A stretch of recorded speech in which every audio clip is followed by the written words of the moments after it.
quels sont les signes qui indiquent que vos guides essaient de vous contacter? Alors, nous avons, divisé, ça en 4 catégories que nous allons vous présenter tout de suite. Alors, je suis Nicolas Keller. L'Aurélie, notre couverture keller. Et Tiffen Keller. Et à nous 3, on explore, l'invisible avec nos perceptions extrasensorielles et avec, fort de nos expériences, de tous les stagiaires qu'on a eus, ces quoi? 7 dernières années, Ouais. Ouais, ça commence on à en faire. on en a déduit, des choses récurrentes qu'il est important de vous partager pour que vous puissiez reconnaître les signes de l'invisible. Alors, sans plus tarder, la première catégorie de signes, qui va vous montrer qu'un guide essaie de vous contacter, eh bien, ce sont les synchronicités. Donc Donc ouais, vas-y. bon, j'allais dire, c'est peut-être le plus basique ou le plus connu, mais c'est quand même très important. C'est un signe puissant, hein. C'est une manière, en fait, d'organiser, la matière, pour vous comment, j'allais dire, vous choquer à un moment, créer une prise de conscience, en fait, et pour qu'il y ait une prise de conscience, il faut qu'il se passe quelque chose avec une émotion. Donc ça peut être, rencontrer, une personne qui vous donne, pile poil le message, la réponse à votre question. Ça peut être, quelque chose dans la nature. Vous vous promenez et tout à coup, il y a un animal qui déboule devant vous, mais peut-être même 2 ou 3 animaux, quelque chose d'inhabituel. Généralement, une synchronicité, c'est, il y a quelque chose d'inhabituel, c'est plus qu'une coïncidence. Alors quand on en Mmh. parle comme ça, c'est souvent, quand on fait la demande de par exemple, j'ai une question, je me pose une question et j'ai envie d'avoir la réponse et je demande à avoir un signe dans la journée ou dans les 3 jours qui viennent et c'est là où, finalement, la moindre chose peut vous donner la réponse si ça fait sens pour vous. Vous pouvez demander un signe ou peut-être 3 signes pour être sûr, parce que des fois un signe, on peut un peu tout Oui. Mmh. interpréter, et ça se fait beaucoup. Mais il y a une autre façon dont les synchronicités opèrent et qui est encore plus profonde pour moi, c'est que des fois votre vie est complètement, réorganisée. On dirait presque que c'est un complot, que l'univers complote contre vous, enfin mais pas Pour contre vous, mais vous, pour Pour vous, vous, ouais. pour être sûr que vous éloignez pas de votre chemin. Donc il va vous mettre, devant votre route, soit des gens qui vont vous apporter les informations qu'il vous faut, l'énergie qu'il vous faut pour vous mettre sur la bonne route. Ça peut être, des événements marquants, des opportunités qui se présentent et ça pour moi, c'est les vrais signes, les grands signes de la vie et l'expression, pour moi, l'expression de vos guides ou de votre âme en tout cas, dans la matière et qui vous montre le chemin pour que vous perdiez pas en route et que vous ayez une vie qui ait du sens et ne pas adhérer, à ce que nous vend, la télévision, par exemple. Mmh. Ah oui, puis en plus, là, pour le coup, c'est quelque chose qu'on a fortement vécu puisqu'avec Tiffen, on s'est rencontrés une première fois, puis perdus de vue, puis retrouvés ailleurs à nouveau. Là, on s'est dit qu'il y avait forcément quelque chose à faire ensemble et énergie, son et perception, est née, Surtout que qui est c'était à Paris, donc c'était pas voilà, donc forcément c'était évident de se retrouver. C'est pas comme si on habitait un village, mmh, de 1 000 habitants, à l'époque en tout cas. ouais, ouais, Et complètement. là, on s'est dit: «Non, il faut vraiment qu'on fasse quelque chose ensemble» et ça fait partie des signes que il faut pas les louper ceux-là. Vous Mmh. dites: «Non, mais c'est quand même tellement incroyable que sûrement il y a une raison». non, mais il y a surtout eu toute une série de signes. Le jour on a reçu un jour le message de nos guides qu'il fallait quitter Paris. Ah oui, il y a ça On aussi. a, seul problème, il y avait pas de délai. Donc, nous, on a dit: «Bon, on va chercher» et en fait, on est allé voir en Espagne, on est allé voir au Portugal. Nous, ouais, on voulait du soleil, hein, on quitte Paris et en fait, à chaque fois, il se passait, on avait des signes. Alors là, pour le coup, c'était en négatif.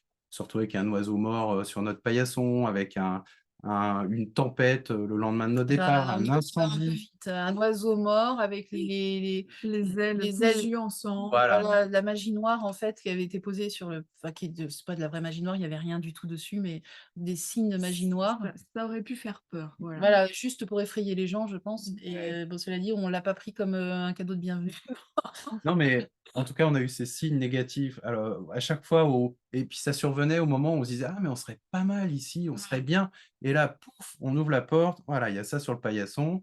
Ou alors on part en se disant: «Ah mais qu'est-ce que c'était chouette, on était bien» et là, on apprend que dans l'heure qui a suivi notre départ et ben, il y a eu l'incendie du siècle, à l'endroit où on était, On a eu des inondations il y aussi. avait, tempête, inondation, ouais, ça Mmh. c'était quand on songeait au sud de la France. On part le lendemain, inondation. pile poil là où on était. Et du coup, à la fin, on était habitués, on se dit: «On va regarder les informations quand même, savoir s'il se passe rien dans les 3 jours qui suivent notre départ dans ce lieu» et à chaque fois, il y avait quelque chose.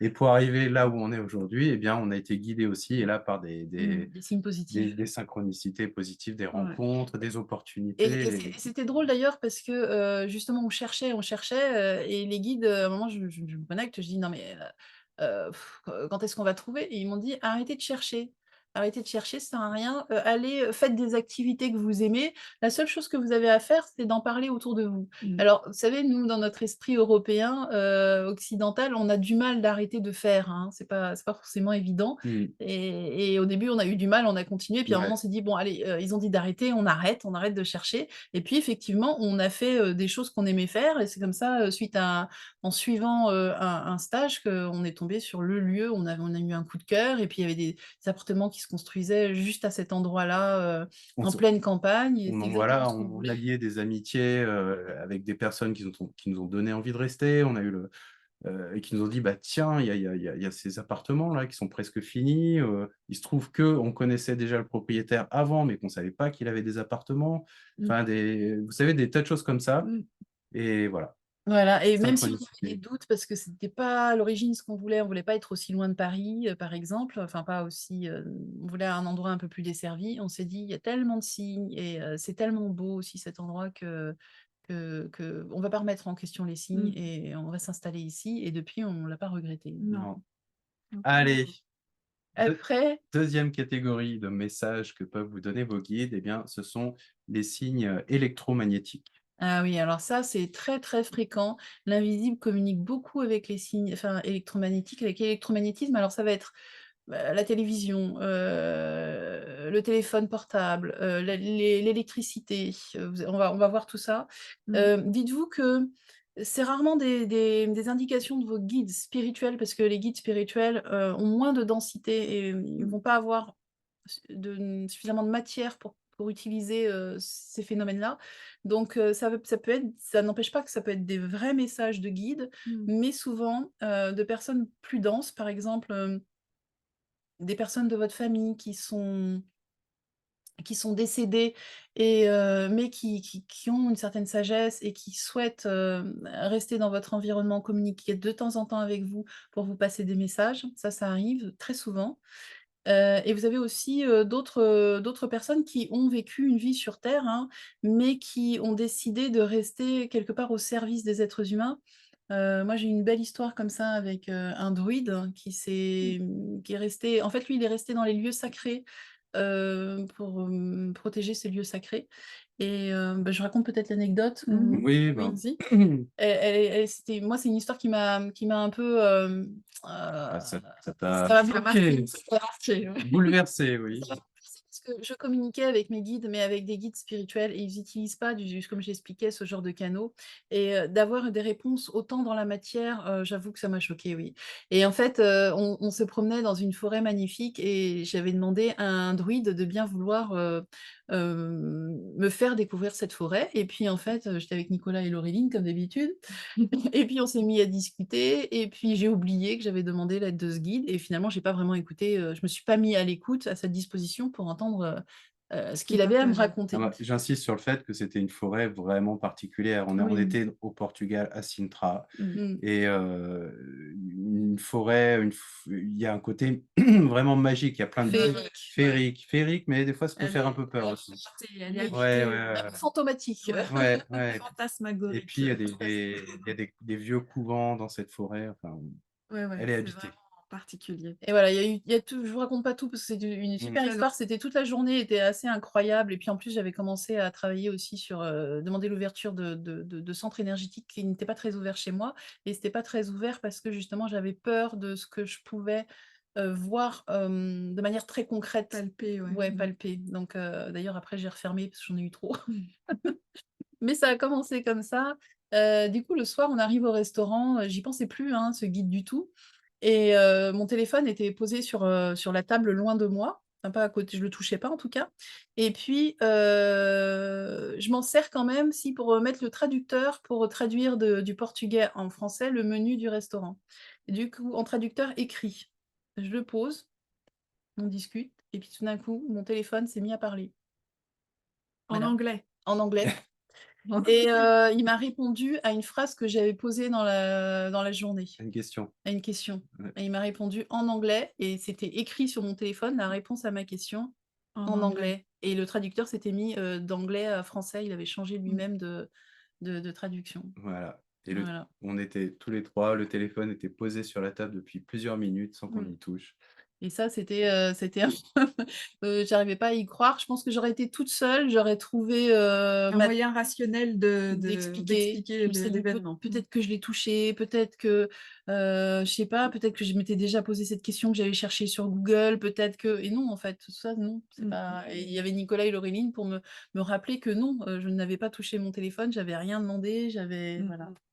Et Donc ça, c'était pour me raconter mon histoire, mais ça arrive, il y en a souvent des histoires comme ça. on a plein d'histoires comme ça. On va pas les raconter là, mais Pas toutes, mais en tout ça cas, peut être lié ouais. du coup au téléphone, à la télé, bien sûr les lumières, hein, Des fois, la lumière qui vous avez l'impression que c'est un faux contact, mais c'est pas un vous savez que c'est pas un faux ça contact. clignote. Ça clignote, vous savez pas pourquoi. Ça peut être vraiment des Laureline rigole parce que moi je suis pas je peux communiquer avec les défunts, mais je suis pas, très à l'aise et du coup, c'est un peu comme si je fermais mes oreilles quand ils veulent communiquer avec moi et du coup, ils m'envoient toujours des signes les lumières se mettent à clignoter. Voilà et je fais en sorte de ne pas le voir souvent, parce que j'ai pas envie de communiquer avec eux. Oui, c'est moi qui dis: «Il y a un appel pour toi». Ouvre Voilà, tes oreilles. donc c'est mon signal personnellement, je sais maintenant je fais attention. Quand je vois que ça clignote, je dis: «Ah oui, OK, j'ouvre mes oreilles, qu'est-ce qu'on veut me dire?» du coup, ça devient un peu comme un code pour toi. Oui, Ouais, c'est c'est ça. ça, c'est Code de devenu un code. communication avec l'invisible. Alors Nicolas disait les défunts parce qu'effectivement, les défunts utilisent aussi beaucoup, tout ce qui est électromagnétique pour communiquer, hein. Donc voilà, on place pas les défunts récents dans la catégorie des guides parce qu'il manque un petit peu L'expérience, d'expérience, de sagesse, mais ils vont communiquer un peu de la même manière. Mouais, sauf ils peuvent on fera une vidéo juste sur sur les les Ouais, défunts. je sais les défunts. il y a plein d'anecdotes aussi à raconter qui sont superbes. On passe à la 3e catégorie? Ouais. Oui, vas-y. Alors la 3e catégorie 3e manière dont les guides peuvent communiquer avec vous, ça va être à travers les rêves. Donc ça va être soit vous faites un rêve waouh, qui tout à coup a un sens particulier. Vous savez, on parlait de synchronicité tout à l'heure. C'est un hasard, mais qui fait un sens, précis. Et là, il y a des rêves qui vous marquent, voire qui vous réveillent. Vous vous en souvenez le matin alors que d'habitude, vous ne vous en souvenez pas. Ou alors il vous réveille dans la nuit pour que vous en souveniez. Mmh, ouais. Moi, j'ai été beaucoup enseignée en rêve et d'ailleurs, c'est une voie que je souhaite développer encore beaucoup plus parce que je sens qu'elle est extrêmement riche. Les plus grands enseignements que j'ai reçus, soit c'est dans la vie par l'expérience, hein, soit ça a été en rêve, notamment des vraies problématiques. Quand, j'étais touchée par la magie noire, par exemple, on m'a expliqué comment m'en sortir en rêve.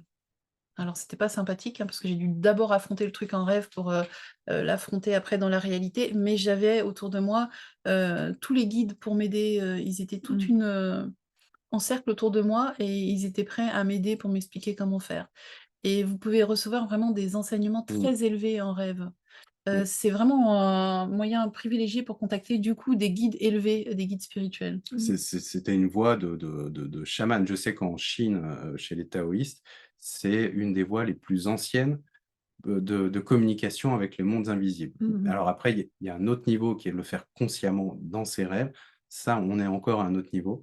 Ouais, mais c'est très intéressant. Ouais. Si moi, c'est des choses que j'ai déjà eues aussi, c'est, de vous endormir en gardant la conscience. C'est-à-dire vous posez Mmh. l'intention de vous endormir, mais en gardant la conscience éveillée. Alors je vous avoue que c'est pas quelque chose que je fais fréquemment parce qu'on a l'impression le matin de pas s'être reposé, même si on n'est pas fatigué physiquement, le corps est reposé, mais le fait de ne pas avoir dormi, on a l'impression que la conscience est fatiguée. Ouais. Et je pense qu'il faut un haut niveau de sagesse sûrement pour pouvoir le vivre, tous les jours, enfin toutes les nuits, Mmh. sereinement. Mais c'est quand même extrêmement intéressant parce que du coup, bah, vous pouvez voyager, vous avez tout à conscience, donc vous pouvez demander énormément de choses, d'enseignements là-haut. Mmh. Mmh. Allez. Il y avait tu avais parlé aussi de réveils, particuliers ou c'est Oui, toi? Oui, non. Oui, oui. oui, moi justement j'ai eu une forme d'enseignement, on va dire, bah, au moment de l'écriture du livre, Parce qu'on a écrit un livre tout à fait que vous retrouverez dans la description dessous.